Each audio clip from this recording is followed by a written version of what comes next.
Namaskar, good morning everyone. Welcome to the Editorial Edge for 29th of June 2023. I am Bhuvan for StudyIQ. I welcome each one of you. Firstly, I regret the minor delay we had. We ran into some minor technical issues. Thankfully, they are resolved now, so I'm back. And so am I with three important topics. And in fact, a most interesting class ahead of you because we will be taking a look at the announcement yesterday, okay, of Chandrayaan-3. So today morning there were many articles that I could have considered for your perusal, but I think it's more important to go into this because the strategy should be, ideally for current affairs. So I mentioned this in my group also, that current affairs knowledge is something that compounds with time, right? So ideally what the scenario you should be looking at it to do is the 5-5-5 rule, guys. Okay, just pay attention for 2 minutes and then you will understand my thought process as to why I do what I do. Good morning. Bulbul, Harshit, Koder, Bipin, Madhusudan, Lekam, thank you. Molishri, good morning. So the 5-5-5 rule essentially is to, if you get introduced to a new concept or a topic, okay, what you're supposed to do is read after 5 days, read after 5 weeks, and read after 5 months. This is in isolation. So for example, yesterday the Chandrayaan-3 was announced, the date was announced, we'll see what it is. And so today we discuss about it. Then next month when it is announced, when it is to be scheduled to be launched, we again discuss it in depth. And then again say 2-3 months later down the line, if something, some update happens, something new comes up, we again go ahead and take a look at it. That way what happens is, good morning Arup, how are you? That way what happens is it solidifies in your head. You don't have to remember, you don't have to mug up. So today that's what we're going to do. Take an in-depth look at Chandrayaan-3. How is it different from Chandrayaan-2? Okay. What is the scope for India going forward? That will be the subject of our discussion, the first one, Chandrayaan launch. Thereafter, we'll take a look at space race. Okay. I had done a video on this some time ago, around a month ago, so I don't think many of you would have seen it or remembered it. So we'll just take a look at that. We'll take a look at the space race between US and China. Okay, how is it emerging? And we'll also take a look at where is India's position in that. What's India's story there? Good morning, nature lover. Welcome, all of you. You're most welcome. And then third is a very interesting story that I have for you of the former president, Abdul Kalam Sahab. Him and the then chief minister of Odisha, Biju Patnaik. So a small story I'll tell you regarding what they had, regarding the test facility that we have there, You must be aware that we have now what is known as Abdul Kalam Island, which was earlier known as Wheeler Island. Okay, so this small story regarding Wheeler Island, between this conversation that happened between Abdul Kalam Sahab and Biju Patnaik, and where does Olive Ridley's suddenly come up in this? Look at the tangents that emerge. But we will have a look. It's very interesting, the third one. Okay, so we'll not delay because I have been delayed substantially by almost 8 minutes. So here is it. This is my Telegram handle. In fact, we are in the nervous 90s. We are at 98 or 99. Please, mere liye century kara do aap. Please. I'll be eternally grateful to you. All right. So anyways, but on a more serious note, this is where we discuss. This is where I share. Yesterday, in fact, I shared a question on a secret radio station. And like I suspected, most of the students thought it was to do with Usha Mehta and her Congress radio. Good morning, Rao. How are you? Okay. So we are in fact going to take a look at that particular question and the tangents for that this evening at 9 p.m. So make sure you tune in for that. It will be most interesting. It will be about a story that I'm sure you do not know. Given that particular question, I think only 20% of those respondents answered correctly. So 80% got it incorrect, So we'll take a look at that secret radio station that led to the liberation of Goa. That was very instrumental in the liberation of Goa from the Portuguese. That is coming up this evening at 9 p.m. All right, let's jump into it. So the big ticket announcement that we have for this morning is that Chandrayaan-3 is going to be launched next month on 13th of July, okay? Which is why today we discuss. Again, we'll discuss it, same in depth, on July the 14th. Good morning, dance floor. How are you? All of you, welcome. Okay. So first, let's look at this previous year question, guys, quickly. Not previous year, in fact, a multiple mock question. It's not a previous year question. It's a mock question that I have for you. Chandrayaan-3 has 3 modules, lander, rover, propulsion. The highest number of payload is being carried by the lander. Chandrayaan rover is named Pragyan, lander is named Vikram. Chandrayaan-2 had an orbiter which is not a part of Chandrayaan-3. So we have 4 statements before you. If you want to go ahead and attempt this, please answer this question in the chat. Okay, this will form the basis of our understanding. Now today's class, I could have gone into depth, then that would have gone beyond 1 hour. Because if I were to discuss just Chandrayaan and India's space mission, that's going to take me 40 minutes. And thereafter, from the examination point of view, one thing that you need to be really aware of is orbits, space orbits. So what is the difference between, say, the orbit of GSLV and the orbit of PSLV? What is difference there? What is geosynchronous? All of those things we will be discussing tomorrow. Okay, the orbital part of the whole thing will be tomorrow's second discussion, the minor discussion that we do. Today we are going to take a look at the whole mission, thereafter the space race, and say India coming into Artemis Accords and all of that. What does it mean finally? Have we arrived at the international stage? Okay, so go ahead, if you want to attempt this quickly, let me know in the chat your answer to that. So first let's understand, why is the moon important, guys?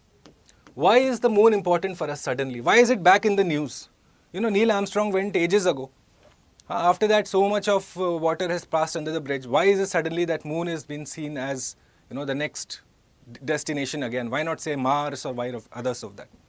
So the basic answer to that is, like most of our decisions, it's based on economy. It's based on finance. It's based on resources. Okay. So moon is believed to contain valuable resources: water, ice, minerals, rare elements. Now these resources, what you are going to use them for? Space manufacturing, fuel production and construction. Now one question you will straight away understand is, अच्छा इतना सामान है वहाँ पे. If moon is so resource rich, can we get that stuff back from there to the surface of the earth? No, that will be very expensive. That is not the aim here. Maybe we will develop technology where, say, we will be able to mine those minerals and bring them back to earth. Maybe. That is again complete, it can't be said with certainty. What is certain though is all of these space missions are looking at moon as a checkpoint. So for example, when you have to go to the Everest, say you start from Kathmandu and Everest is here, you go to a base camp, okay, where you go rest, refuel, and then you go for the summit climb. Similarly, in the space missions, what mankind or humankind in fact is looking at is, you start from Earth. If you have to go into deep space, even Mars for example, this one-way trip is far too long, guys. Okay, far too long, far too costly, far too unsustainable. Okay, what they are looking at is moon as a base camp. You go ahead, stay there. Okay, thereafter refuel using all these minerals that are there. Can you harness them for, say, deep space missions? Maybe. So that is the point. You are going to have a base camp here. Okay, which will be used for deep space missions. This is the interest in the moon right now. Okay. So presence of water, ice on the moon's surface. Water can be split into hydrogen, oxygen, which can be used as propellants for rockets. So if you can refuel there at moon, which means that you can you do not have to carry that much extra fuel from here, which means you can carry something else, either passengers or say satellites or all of these communication devices, any particular robotic machine. You get more weight availability for that. Okay, that is being seen here, enabling in-space refueling and making deep space exploration more cost effective. This is going to be our base camp like we have for, say, Everest climb. Okay, this is humankind's interest here. Now this is one interest, guys. Okay, this is one interest. The second interest is, firstly, because one country is going to go ahead, why not other countries? That competition bhav you understand. मेरा neighbor कर रहा है तो मैं कैसे नहीं कर सकता? Same thing.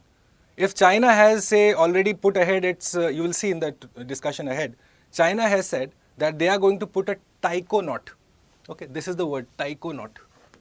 Taikonaut. So you have cosmonaut, astronaut, individual people who go from particular countries, they have names for that, right? So China has taikonaut, their equivalent of, say, a cosmonaut or an astronaut. Cosmonaut is Russians, astronaut is the Americans. So they have already announced that by 2030 or before 2030, we will have a person on the moon. So now you know enough geopolitics to understand that if one person is going for the cake, everyone else will go for the cake. Which is why America suddenly woke up from its deep slumber. Because again, Neil Armstrong happened ages ago, no? Rakesh Sharma happened ages ago. Suddenly, what's the interest? Because China went ahead and said, okay, we are going to put a taikonaut ahead. So everyone else woke up. America straight away said, Artemis Accords, we will also re-energize NASA. NASA in the middle, you must have seen, they suspended all their space flight programs, which is why the proliferation of, say, SpaceX came up, or Amazon, Jeff Bezos' company, I forget the name, some company name. All of these fellows came up, why? Because NASA took a back seat. Okay. Now NASA is essentially doing what? Funding them for sure. In fact, you will see all of these companies that I tell you, Jeff Bezos and Elon Musk's space exploration missions, they function off the property of NASA. So it's not like NASA is completely cut off, it's funding other parties now. It's enabling, it's become that enabler that we talk about. Okay. So, where are these fellows now looking to go? So once you go on the moon, are you just going to land anywhere? No. That is not possible. What you are looking to specifically target is one area, which is the lunar south pole. Make a note of this. The lunar south pole is important. Why? It stores vast amount of water ice and has low level of light from sun for extended period. Okay. It has all the resources that you need, plus it is in that shade area, you know. It's not exactly in the direct line of sight of the sun. So you get extended shade. Okay. Okay. Low level of light or extended shade you get for period of time. So you're looking at this particular area, say, the lunar south pole. You realize? All humankind interest in this particular area. Okay. Agreed? Now please make a note of this. Factually, prelims point of view, extremely important. Okay. Extremely important. Yes, colonization of the moon. Now, there is a legal framework to it also. But we'll discuss that later because that's an extremely in-depth discussion. But you know for now that, say, all the treaties that are there in, say, regulation of space, they say space belongs to no one, it's for mankind. All of the celestial bodies, moon belongs to no one. Okay. So there is, say, a particular treaty, but how many countries have signed it, how many countries have opposed it, is a very specific discussion. So we'll have that. We'll have that. I'll tell you specifically what's the legal framework behind, say, the exploration of the moon and colonization of the moon. That's a very good topic. Acha idea diya aapne. We'll do that. Okay. So let's look at Chandrayaan 3 now. 3 modules, propulsion, lander and rover. Okay. Propulsion module will propel the lander rover to an orbit of 100 kilometers above the moon's surface. So the rocket takes off. Then you know that all the parts detach. You have only this particular small thing that flies into space. It has thrusters. Okay. So imagine if this small thing is looking like this, supposedly. I'm not even sure, but okay, let's look at this. After the rocket has taken off and if it is to go in this direction, there are thrusters here. Okay. Why are these thrusters important? Because using them, you can increase or decrease the velocity at which it moves. Now understand this, why is it important? So if this is Earth, right? Suppose if your satellite is to go ahead and orbit in this particular area, a low height, you are going to finish in a smaller amount of time, one revolution around the Earth in a smaller amount of time, which means the higher you go, okay, the higher you go, the longer it takes. Do you understand that? So thrusters essentially are important for this. This transition that happens now from a small orbit to a bigger orbit. Eventually what happens? You are escaping the Earth's gravity, right? With eventual boost of the thrust, you are escaping your Earth's gravity. At the same time, you are slowing down. This speed will be much slower than, say, this speed. Do you understand that? This is important. Why? This enables the slingshot movement. Okay. The slingshot movement is important for you to understand as to how we throw a particular project or a particular device such as this, a huge device. How does it reach the moon? It's not like it travels in a straight line. No. I'll show you that how it happens. Okay. So the lander is called Vikram and the rover is called Pragyan, which is the same as Chandrayaan 2, sorry. Okay. Same. Remember the names? Vikram for lander, Pragyan for rover. Here on, whenever you are reading about this, say if it's written the lander, you will read in your mind the lander Vikram. This is how you remember. You don't have to mug up. You just need to revisit it enough times so that it comes naturally to you. Okay? So the payloads of the lander, rover and propulsion. What are the payloads? The things that they carry. All the devices, all of that is attached with that particular thing, with the particular lander or the propulsion system or the rover, to go ahead and research about it. They're not going there for tourism. They're going ahead with a specific purpose. So what's the purpose of this whole mission? Make a note of this very quickly. 3-purpose mission. Number 1, okay, it is that you will have a soft and safe landing. Something that we were unable to do in Chandrayaan 2. The soft and safe landing did not happen. Okay. Number 2, what you are going to do is have your rover on the moon surface. That remote controlled car, supposedly. It is a 6-wheeled remote controlled operated solar operated machine that will go on the surface of the moon, explore the surface of the moon. And number 3, you are going to carry out in situ research and experiments. Obviously, tourism ke liye to ja nahi rahe hain wahan pe. So through this, all of this, what is attached, these payloads, you are going to go ahead and carry the research. And how are you going to make sure those research objects reach the surface of the moon? Through 3 things: lander, rover and propulsion. Lander will land, rover will rove, propulsion will make sure that they can do all this, slingshot movement to go up to moon. Very simple. So Chandrayaan 2, the lander rover configuration and its payload were lost by the Indian ISRO when Vikram impacted on the lunar surface while attempting a soft landing. So essentially what happened was that we were stuck here when it came to Chandrayaan 2. Now please understand this. In Chandrayaan 2, you had the moon and we had an orbiter, right? Because orbiter is not a part of Chandrayaan 3. So what essentially happened was that the orbiter we sent during Chandrayaan 2 is still orbiting the surface of the moon, still collecting information data. That, along with the payload of the propulsion system, will suffice this time. So orbiter is not a part of the Chandrayaan 3 mission, in fact. This mission will rely on the data that is there on the orbiter of the Chandrayaan 2. Make a note of that. Clear? This is important. Why? This will essentially this is essentially the fodder point you have for your mains answer. Okay? Because I know mains answer, most of the students may not remember the technical part of it completely. Okay? Even though you will be expected to know, obviously to a certain extent. You can't be vague there.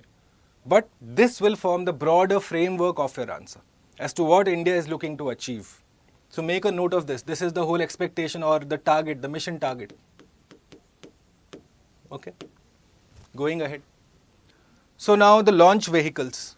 So you know by now that we have come a long way, PSLV, Polar, PSLV came, GSLV came. Now something has come that is called LMV, which is essentially GSLV Mark III. GSLV Mark III. It's in fact the heaviest launch vehicle of the ISRO so far, till date. The heaviest launch vehicle. In fact, it is considered to be one of the most secure and safe launch vehicles. Alright.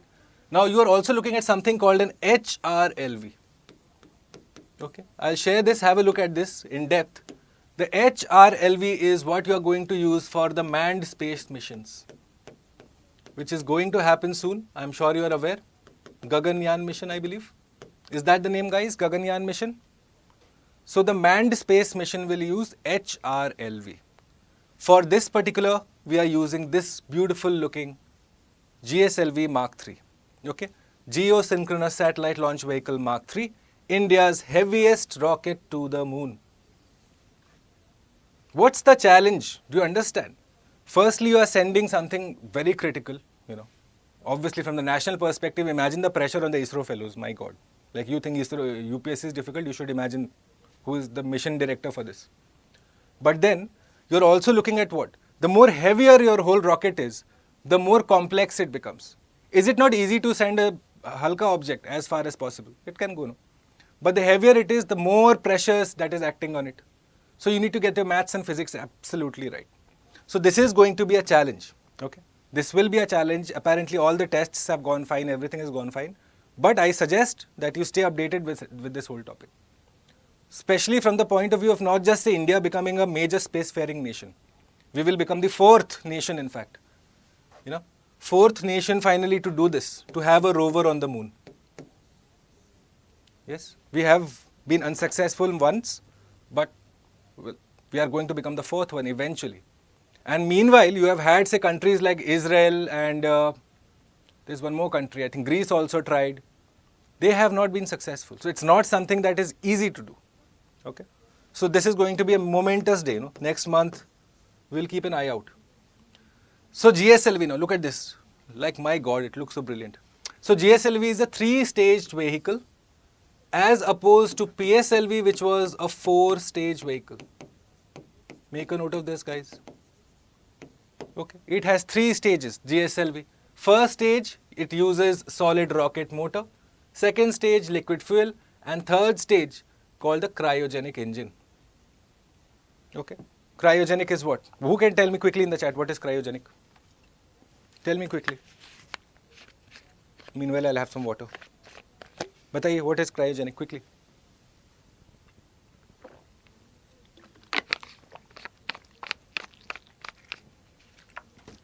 Cryogenic is you're looking at the temperature up above is quite freezing, no? Huh? What do you think? It's not very like pleasant there, is it not? So tell me, what could be cryogenic engine? Very quickly, I'm waiting for some answers. Let's see.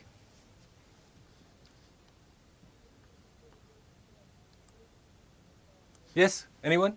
Okay, so what you essentially need is at that particular height, you're essentially looking at something that does not freeze, So you need a particular mixture. You are going to mix a lot of chemicals together. Essentially, you're looking at a mixture of liquid hydrogen, liquid oxygen, and a mixture also that contains or comprises nitrogen. So all of these together make sure that it doesn't freeze. If it freezes, it's a problem, So it shouldn't freeze. So you're looking at cryogenic engine.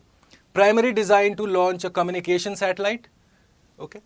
It's going to be the part of the human spaceflight program, HRLV. Mission Gaganyaan will use HRLV. Now quickly understand this. Obviously, I'll do a detailed thing on this tomorrow. Orbits need a little bit of understanding also. Okay. It needs a little bit of understanding. So geosynchronous Earth orbit, GEO, what happens is, you are essentially looking at rotating at the sweet spot. There's a sweet spot that exists of 36,000 kilometers above the surface of the Earth. At this particular height, what happens is that your speed is the same as the Earth's speed. You're essentially moving like this. Do you realize? You're moving like this. If you are here, the satellite, and if the Earth is here, your speed and the Earth's speed is the same. So you will appear stationary to a particular person who's looking at you from the ground, right? So this is done how? Again, through that slingshot mechanism, taking it slowly, using your thrusters to make sure that you gain height, lose velocity. Gain height, lose velocity. Obviously, when you reach at that particular stage, your speed will be the same as the Earth's speed. So that is a geosynchronous Earth orbit. Let's go ahead. Now let's look at the individual payloads. Okay, the individual payloads are important. Again, you know that there are 3 particular compositions to this. One is the lander, one is the rover, and they are going to be on the with the propulsion system, the propulsion module. Okay, so it's going to have first look at the lander, guys. This is how it is going to look like. Okay, so it has a velocity camera, it has a chased payload, which I'll tell you what it is. It has an altimeter, you know what an altimeter is, and it has something called a Rambha payload. Okay, so all of these other, we will see. The poor actress's face will be chipped out now on most of these other slides that are produced. Okay. So anyways, Chandra surface thermophysical experiment, chased this one, this particular area. What it is going to do? Measure the thermal conductivity and temperature. Make a note of this, no need to mug. What you need to know is which payload is a part of which system. Is it a part of the propulsion? Is it a part of the lander? Is it a part of the rover? Know that first, okay, the basics first. Then try and understand, you will try and correlate why is that particular thing there. Okay. Then there is an instrument for lunar seismic activity for measuring the seismicity around the landing site, obviously. It's a tectonically sensitive, moon has frequent earthquakes. Do you know that? Do you know that? That moon has frequent earthquakes.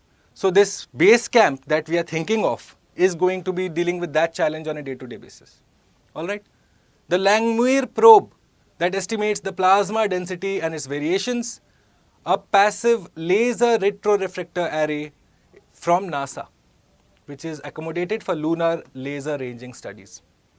So what is just the lander going to be? The lander lands, all of these things are attached to it, they are measuring it on a real-time basis, communicating it, say, back to the Space Center here in Bengaluru. All of that information is collated and shared, with whichever stakeholder. Which is why these things you will see are the static part. None of them require movement. You can just fit them and let it stay. So it's going to be on the lander. The lander is going to be stationary at the surface of the Earth, at the surface of the moon. So all of these are the stationary kind of research that you will do. Now let's look at the rover, the one that will actually be mobile on the surface of the moon. Because it will be roving, no? It will be going with its 6 wheels. It's a 6-wheel, by the way. Okay. So it's a 6-wheel toy car, which is extremely, again, complex.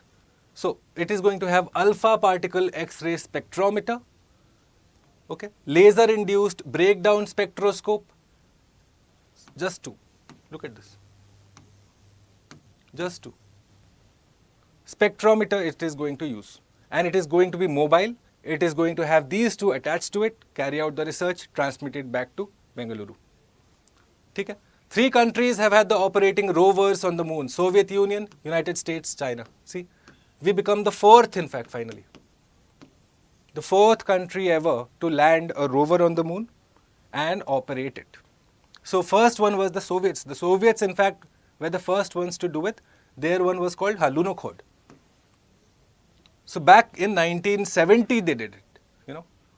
This is one of the byproducts of the Cold War, that we made extensive progress in space studies. Yes. So Lunokhod was the first rover to land on the moon in 1970. Thereafter came USA. Thereafter came China. Now it's going to be India. Okay. Chandrayaan 2 was unsuccessful, while Japan and Greece currently have planned missions. Israel, in fact, went ahead with its mission and also failed. Okay. So it's again a complex procedure that you're looking at. It's not easy. If India joins this club, please understand first 2 things happen. Obviously, we get access to moon, direct access to moon. That plays a long way in our own deep space mission also. India also has a deep space mission.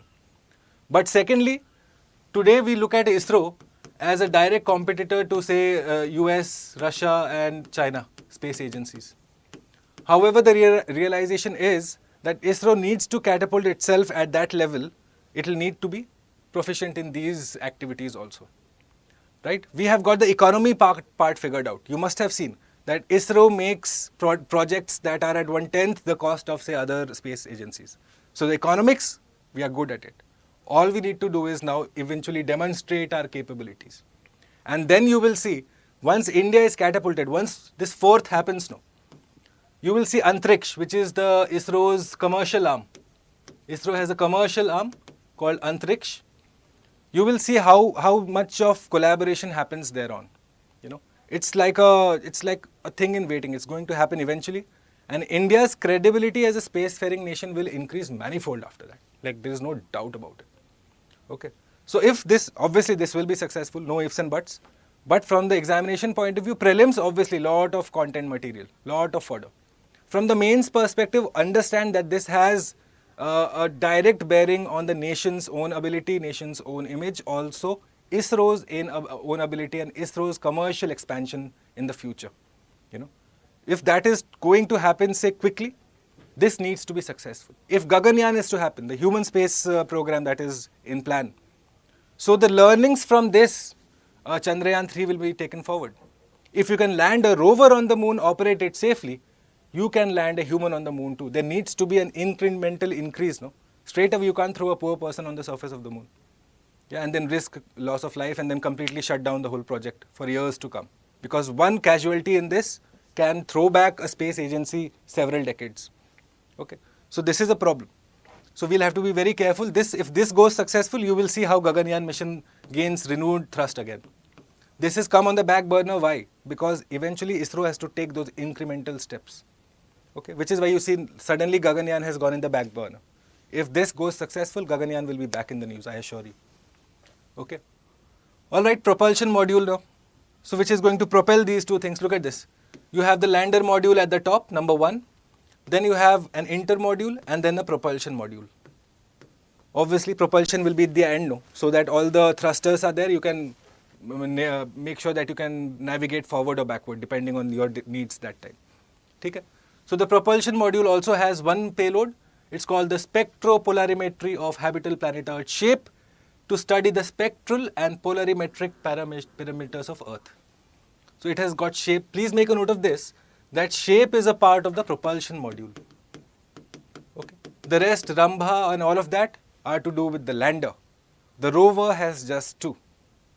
Understand? The highest number of payload is with the lander, then you have the rover, and then you have the propulsion module. Know this first. Which particular system has the most number of payload attached to it? Once you know this, you will be able to solve questions. Then know that the lander has all the good names, Rambha. This has to do with polarimetry, while this has to do with the other two that are there. Okay, this is how you're going to remember, guys. Then, second reading, we will take a look at the payload again in depth. Then you will understand slowly. 5-5-5 rule, easy, all topics can be done. Okay. Look at this, how does it plan to go? Like I told you, see how the orbit is slowly increased until you have enough to go on this long journey. Then once you reach here, again thrusters come into action. You will slowly decelerate, slowly, eventually reach to 100 kilometers, just above the surface of the moon.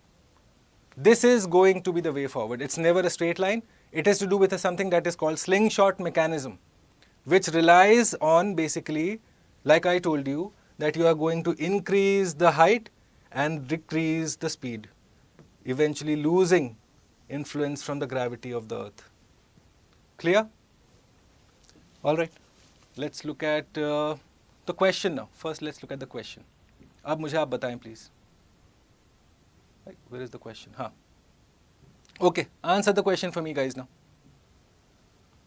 4 statements. How many are correct? How many are wrong? Let's go ahead quickly.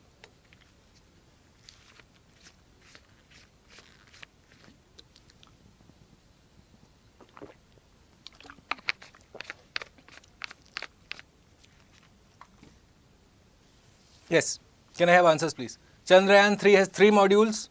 Lander, rover, propulsion. Correct or incorrect? Absolutely correct. ठीक है. Highest number of payload is being carried by the lander module. The lander's name is Vikram. Absolutely correct. ठीक है. Chandrayaan rover is named Pragyan. Lander is named Vikram. Correct again. Chandrayaan 2 had an orbiter, yes, which is not a part of Chandrayaan 3. Yes, like I told you, Chandrayaan 2's orbiter's data set is going to be used by Chandrayaan 3, which means all statements are correct. Is it not? Is it not, guys? Or have I missed something? Are all statements correct, guys? Why are you guys saying 1 and 3? No. What is wrong with the fourth statement? Chandrayaan 2 had an orbiter, yes, which is not a part of Chandrayaan 3. Because like I told you, that particular orbiter around the surface of the moon is still there, still orbiting. Okay. Meanwhile, our Chandrayaan makes an entry from here, goes up to 100 kilometers. That orbiter is still there.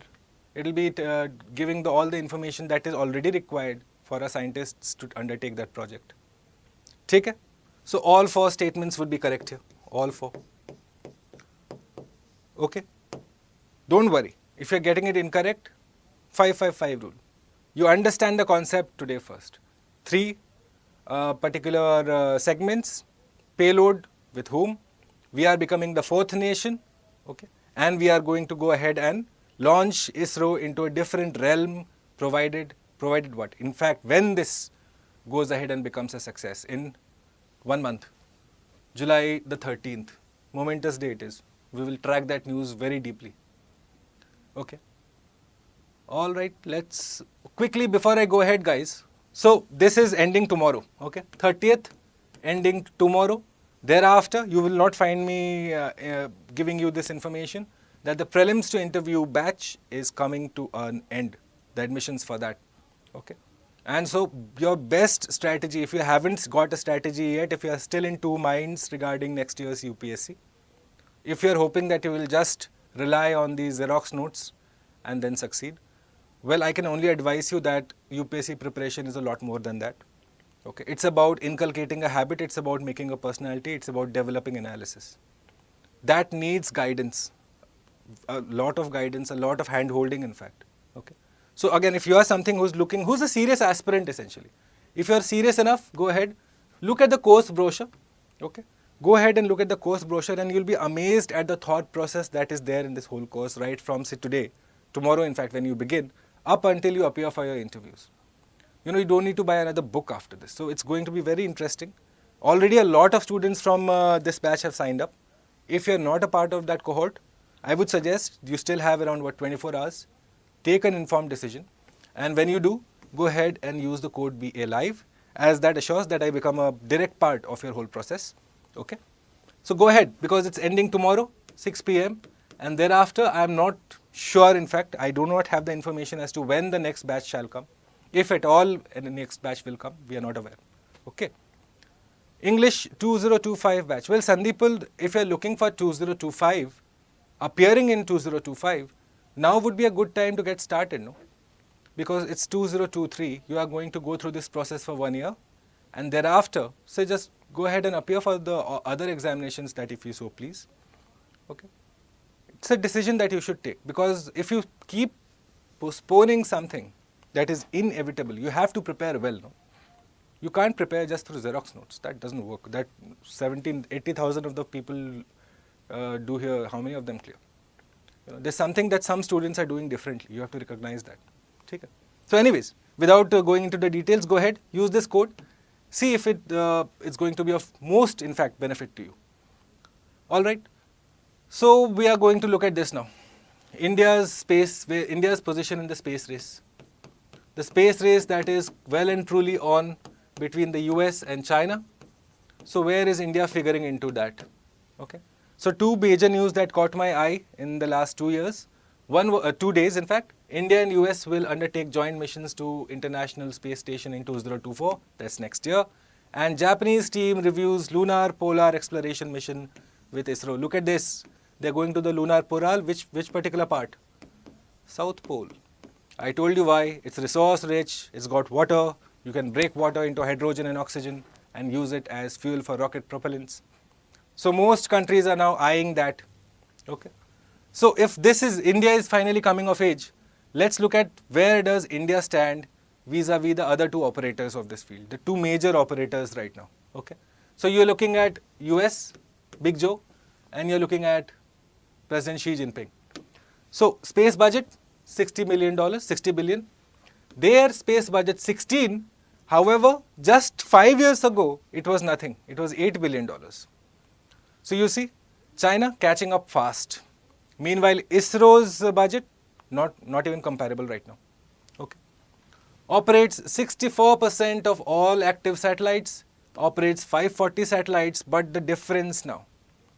USA's 64% that it operates, the satellites that it operates are essentially, say, communication satellites, research satellites, academic interest satellites.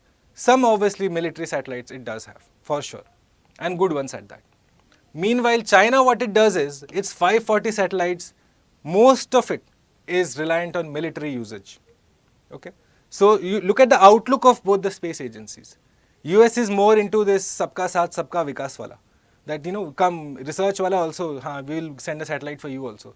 Education, some college students have made, okay, we'll send for you also. Okay. Particular usages, remote sensing, whatever it be. China is like, no, only state will do it and we will do it to increase our military might right now. Two different thought processes, see how it happens. Okay. Has more space ports. This is where US has an advantage, that you have space ports, launch pads, which you can use to say send missions into deep space. China though is right now making. Okay, it has 4 operational and 2 more that are going to be made in the next say 4 years. So in terms of launch capacity and launch capability, China is almost on an equal footing. Okay, what US has done is spread its space ports worldwide. Okay, so it does not have all of them within its own territory. China exclusively, boasts of a strong network of partners. NASA is again, everyone knows NASA. Every small child that you see, they will say, हाँ NASA में काम करेंगे. Everyone knows NASA.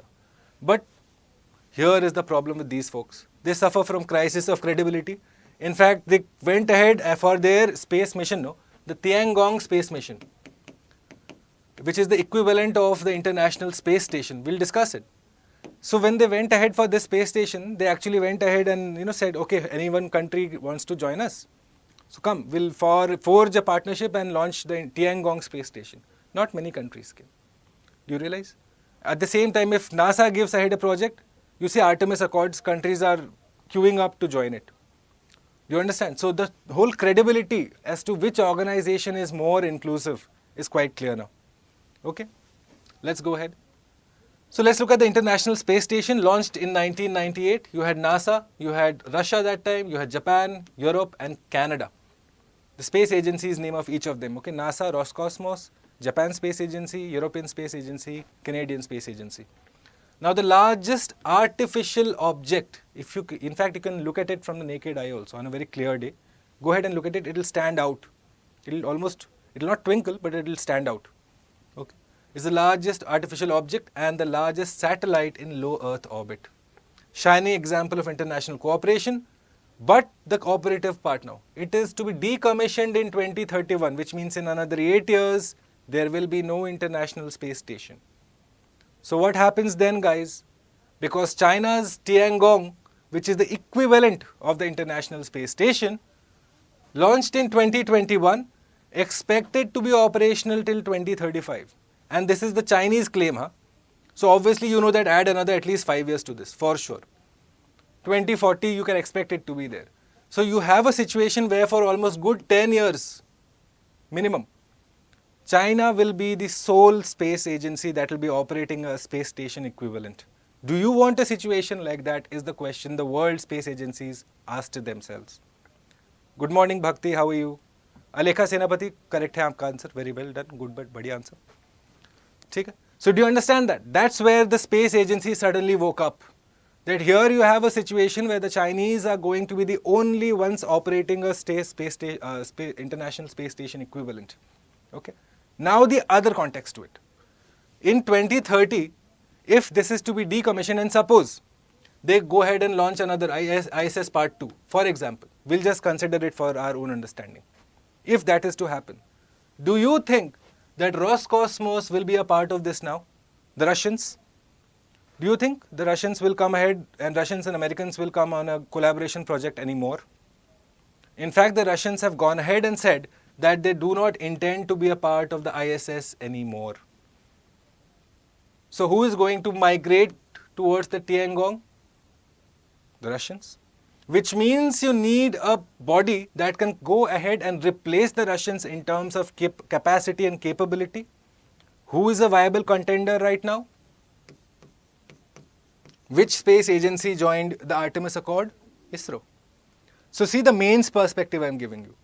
That eventually India might well be looking at a situation where it will eventually be a part of this with this particular agencies. Imagine the knowledge sharing that is happening there. Our scientists, our rocket operators are the best of the best minds of the country in fact. Them in a knowledge sharing platform on an equal platform with the best of these countries. See how we will be elevated. So this is what is the long-term perspective here, that India should become an equal partner in say whenever the ISS-2 is to be conceived, or whether if at all say International Space Station's life is to be extended, and if the Russians have made it very clear that they do not want to be a part of it anymore, who is going to replace is the question. India might well be looking at a situation that. Okay. So China has the advantage of learning from where others have failed. It is smaller than ISS. this Tiangong space station. It's called heaven in the earth. That is what the Chinese claim it as. Okay, heaven in the earth. Okay. So 24 nations, in fact make that 26 now, I think it's become 26. So 26 nations have joined the Artemis Accords, return to the moon by 2025, then Mars and beyond. Which is why this particular space Chandrayaan 3 becomes important, guys. This is like not a situation where you can fail anymore. Okay. International agreement, shared principles of cooperation, return people to the moon by 2025. Why? Because the Chinese have announced that they are going there by 2030. So you have to beat the Chinese, no? Which is why Artemis Accords suddenly the US came up with, and now it is partnering with spacefaring nations to rival China in space. Okay. They also have this, look at this. Their future international lunar research station is open to all interested parties, but to date, no additional countries have committed to Chinese and Russian effort. You realize this? So everyone is firstly looking at the lunar research station in south pole of the moon. Okay, everyone's eyes is there now. Do you understand that? This is going to be key. Two things firstly. The decommissioning of the ISS, okay, and number two, the moon exploration, the moon South Pole exploration. These two things are going to be the flashpoints in space insofar as spacefaring nations are concerned. How does that happen? Then you have other ancillary topics of space debris and so many other topics that we can discuss on. In fact, I did not even touch the basics of orbits today, orbits in space, which I think we should do because from the examination point of view, it is critical to understand orbits. That whole slingshot mechanism, no? So why is that done? You know, what's the difference between say GSLV, PSLV, geosynchronous orbits and polar synchronous orbits? बहुत important है. ठीक है? All right. So we will go ahead. So just things that you should consider. In the past, the space race was about who could reach the stars. Now it is about sustainability, staying there. You know. So have a look at these slides. Have a look at these slides. Fine. Okay. Finally, we come to the story that I have for you guys. So the story of Abdul Kalam Sahab. Okay. And you had Biju Patnaik, who was the then Chief Minister of Odisha. Okay. He is the father of the current Chief Minister Naveen Patnaik. Okay. So the story so goes that Wheeler Island, okay, which is around say 10 kilometers away from this particular area. Okay, it's just here, somewhere here. So it's 10 kilometers from the coast, near Balasore in fact, the place of the unfortunate tragedy, the rail tragedy, Coromandel Express. So you have this particular Wheeler Island. So now in his book, Ignited Minds, so I've read this so I can tell you, what is he writing, okay? So Abdul Kalam Sahab writes that firstly, that time they did not have any idea that there was a particular island here, okay? So he along with two more fellows in a boat, so they are going in search of this particular island. They can't find it. Then they come across a particular set of fishermen, you know, who are in the sea fishing. So then Abdul Kalam Sahab asked them, okay, do you know this island, Wheeler Island? Obviously Wheeler Island is us, no? We know about the English name. The locals were like, there is one island here, it's called Chandrachud Island. So Abdul Kalam Sahab and along with his other party, they go there. So they figure out, yahi hai, this is the one. So finally they set their camp one night. As he writes, he just survived on eating bananas because there was nothing to eat there. So they had bananas with them, they went ahead, ate the bananas. Next day, they return, eventually they go ahead and seek an appointment with Biju Patnaik. Okay. So Biju Patnaik comes, gives them an appointment, he is the Chief Minister. So why is he meeting the Chief Minister? Because this island is under the control of Odisha. They are asking for permission to set up something there, some facility there. So Biju Patnaik says, so Abdul Kalam Sahab goes and says, okay, we need this island. Can you lease it to us, say, for a particular amount of time? Okay. Can you lease it to us for, say, 99 years? So Biju Patnaik takes this whole short pause and then he says, okay, you know what?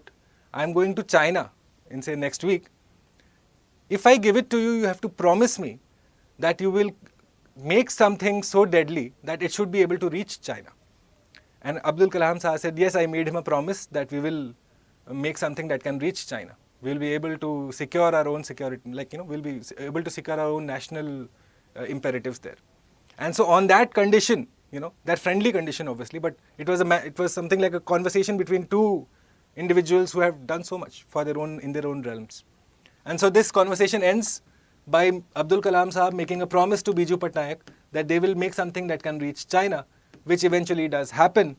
And the island is given for 99 years by Odisha government to DRDO on a lease.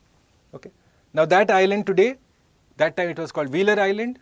That island today is called Abdul Kalam Island. Well, guess why? Because it was the playfield of Abdul Kalam Sahab. He made the effort to have it as a test facility. He went ahead, spent his whole career in that test facility, launching and whatever, learning from there. Okay. So that island is called Abdul Kalam Island. Now the problem with that is that just there you have a lot of olive ridley turtles that come and nest. Okay. So another problem, on one side you have say national security, on one side you have these endangered species. So how do you balance that? So look what the government thought of now. That eventually when their nesting season comes, okay, when the nesting season comes, okay, you will not have military launches. This is in fact an understood agreement there of sorts. In fact, it's enforced also that there are no launches that time, and they had these. So the island is there, no? So you have high towers with lights. Okay, high towers with lights. So eventually these baby olive ridleys, they would see the light, think of it as sun, and come on the island, obviously get lost and die. So they even in fact decided that okay, these lights will be dimmed completely during the nesting season, so as to make sure that this species is not threatened, even though the work of national security goes on in that area. Do you understand that? So it's a very interesting topic. It came to my mind, why? Because I read it when I was reading that book. And so I thought I must share it with my students today. Yes? If you like that story, do leave me a like. If you learned something today. ठीक है? Okay. So this is the story that I had for you. That completes today's class. Again, leave me a like, guys. I would be really grateful if you do. If you found something nice during the class, leave me a comment. If you did not like something during the class, again, leave me a comment. Okay? Here is the Telegram channel ID. Okay? We are very close to a century. I am not sure. Maybe we might have completed by now. I'm not sure. I hope we would have. So again, help me reach my first century. Okay? And this evening, please make sure that you tune in for that secret radio station that changed the fate of the liberation of Goa. In fact, the continued rule of Goa under the Portuguese government. What was that secret radio station all about? Okay? So we will discuss about that this evening. Make sure you join me for that. And if you have any questions, any particular, anything that you would like to reach to me out directly, this is my email ID, bhuvan.jha@studyiq.com. Okay? Go ahead, shoot me a mail. Many students send me their daily questions, their daily answers to the questions that I pose. Many have asked me for advice, many have asked me for just guidance, general guidance on how they should go about. I try to get back to each of the email eventually. If it takes me say 10, 12 hours, don't get angry. Okay, it's little difficult, but I will get back to you eventually. Okay? All right, thank you so much everyone. Thank you so much for your time. Thank you for your patience. I hope you learnt a lot today. It was an informative class. Now go ahead and read the articles on Chandrayaan and you will make sense of each and every word. Okay. Until I see you this evening at 9 p.m. or tomorrow morning at 8 a.m. depending on whenever you join me. This is Apurva Jha signing off for Study IQ. Thanks for joining. Have a good day. Bye everyone. Bye. Thank you.